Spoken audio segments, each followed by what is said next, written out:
জোরপূর্বক অন্তর্ধান বা গুম হওয়া থেকে দেশের সব নাগরিককে সুরক্ষা দিতে এ সংক্রান্ত আন্তর্জাতিক কনভেনশনে অন্তর্ভুক্তির চুক্তিতে স্বাক্ষর করেছে বাংলাদেশ। সকালে উপদেষ্টা পরিষদের সাপ্তাহিক সভায় প্রধান উপদেষ্টা ডক্টর মোহাম্মদ ইউনূস এই চুক্তিতে স্বাক্ষর করেন।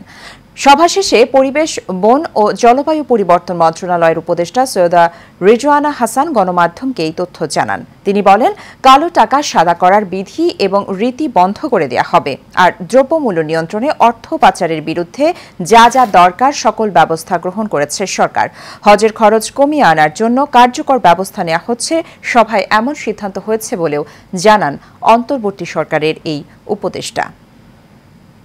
নিজের ক্ষমতা কুক্ষিগত করতে কোনো বাহিনীকে দিয়ে, কোনো পদ্ধতির মাধ্যমে কোনো নাগরিকদেরকে সরকার বিরোধিতা করা হচ্ছে, আইন শৃঙ্খলা পরিস্থিতি খারাপ করা হচ্ছে, ন্যাশনাল ইন্টারেস্টের বাইরে কাজ করা হচ্ছে, এসব বলে গুম করতে না পারে, তার জন্য এই কনভেনশনটা আমরা স্বাক্ষর করেছি এবং এইটার ব্যাপারে প্রয়োজনীয় আইনি সংস্কার আমরা গ্রহণ করব।